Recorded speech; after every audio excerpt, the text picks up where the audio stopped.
Thoth is known in mythos as a god of the Egyptians, later adopted by the Greeks and renamed Hermes. As a god being, he was venerated in Egypt from at least 3000 BCE. He was given credit for inventing hieroglyphic writing. He was also known as the scribe of the gods, and as such was the recorder of all human deeds.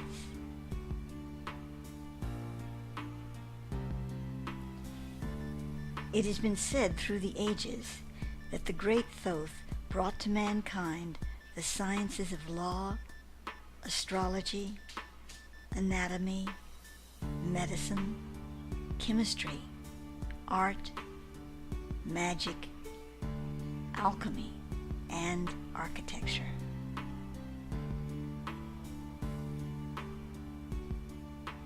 The Greeks called Thoth Hermes Trismegistus, the latter name meaning thrice great. The exact reason for this title is variously postulated upon by scholars, but is not specifically known.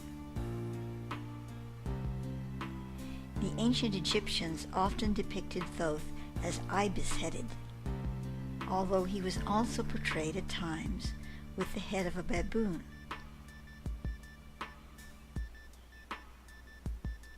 There are ancient texts which claim that Thoth was the architect of the Great Pyramid of Giza. The most famous books attributed to him are the Emerald Tablets and the Pymander.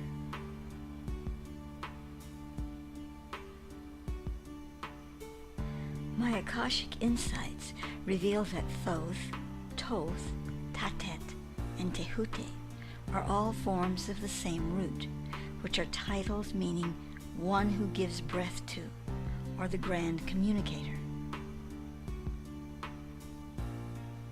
Thoth Muzurud was known in Atlantis as the Sword of Orion. His origin is ultra-terrestrial, from the 8th sphere of heaven. He tells me that this denotes the dimension of his realm, which is the 8th. In that dimension he contains the genetics of the light races of Orion, with the son of his creation being Rigel.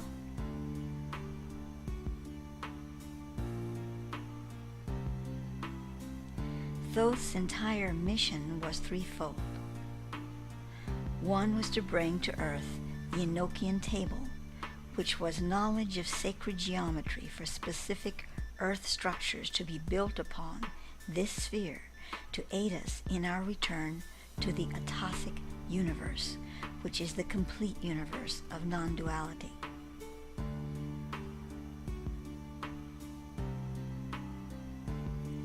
Originally, those whom Thoth calls the master builders of the sunbow set up patterns and grids upon and within the planet, from which sacred temples arose.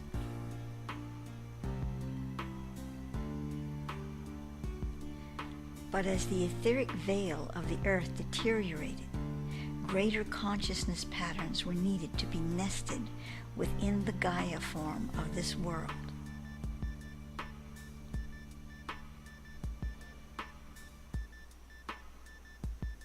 His second planetary objective was to supervise these constructions so that they would be accomplished according to the greater plan.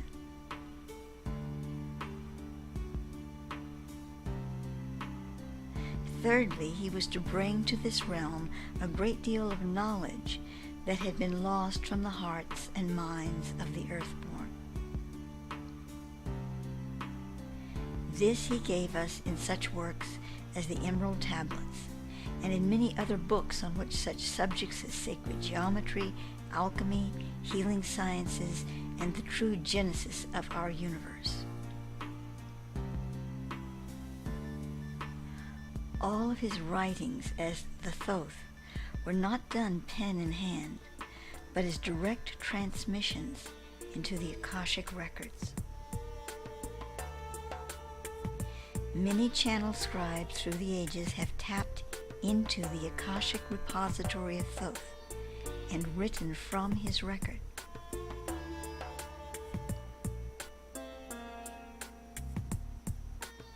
In reorienting this world with its true origins, Thoth served to enlighten humans in that age that were angels unaware.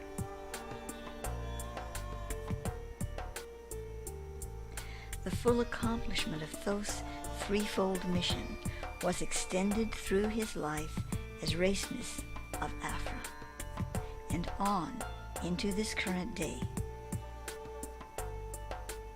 His time with this world is not yet completed.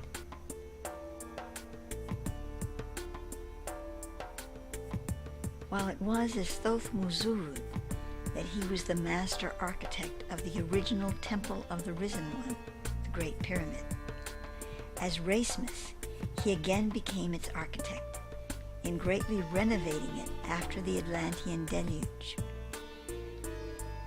Also as Thoth Race-Nis, he wrote in the Akashic most of the Thoth texts, such as the Book of Thoth and the Pymander.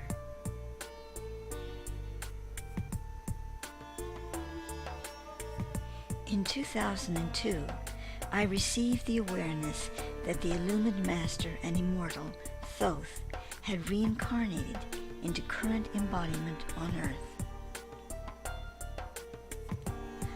The Thoth soul merged with an already incarnated young man of 25 who had been consciously prepared to receive this soul. This is not what is commonly referred to as a walk-in, but is instead a layering of souls and beyond, to a merging of these two souls for the period of this incarnation.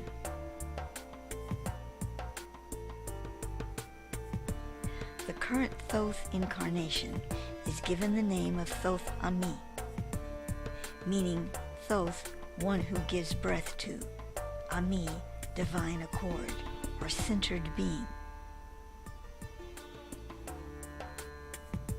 His actual longer name is Tehuti Majula Hakti Nada.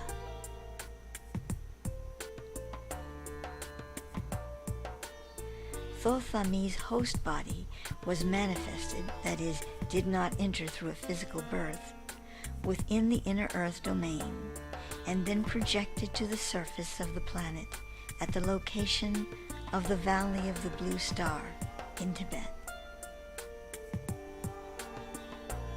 He also traveled to a remote part of Egypt, then journeyed to Tibet, where he received soul mergence with the Thoth.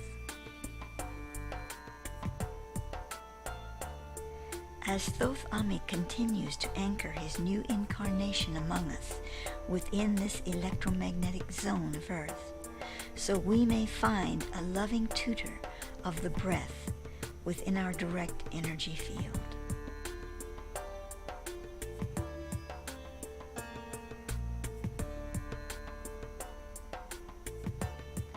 The primary purpose of the incarnation of Thoth Ami is to insert and anchor the light codes Thoth carries into the earth in a new way, a new delivery of the Thoth lineage.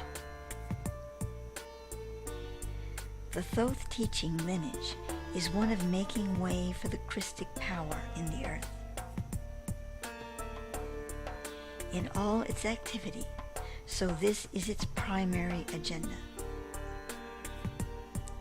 The mission of Thoth Ami specifically is to set a new reference point in the minds and hearts of specific spiritual teachers on the planet, so as to accommodate the plan and purpose of the Christ in the 21st century, and in preparation for the coming cycles leading to the vibrational ascension of souls into the new Earth Star reality.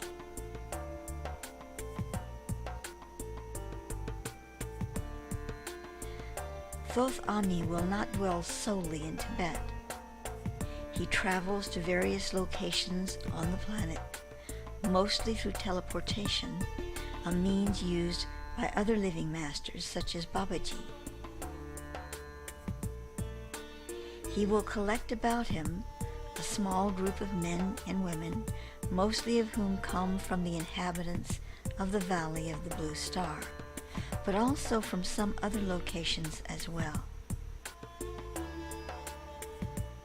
He does not reveal himself publicly in any way, but only specifically to spiritual teachers at certain times and places. His greater work will simply be, to anchor his living flame in the earth.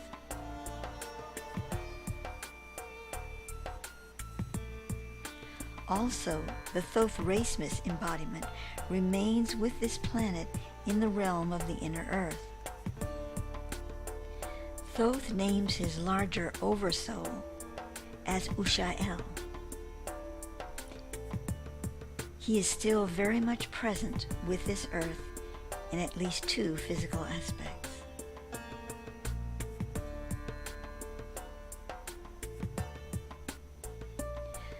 The third aspect of this being is now within the new earth dimension as Thoth Hora, the name he wishes to be primarily identified with now.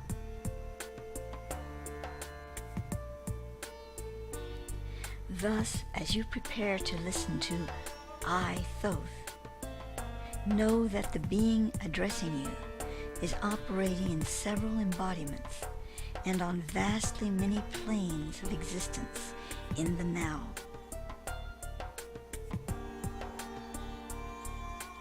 In essence, so are we all.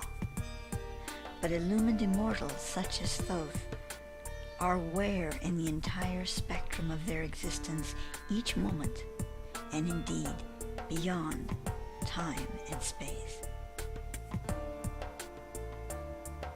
And so it is.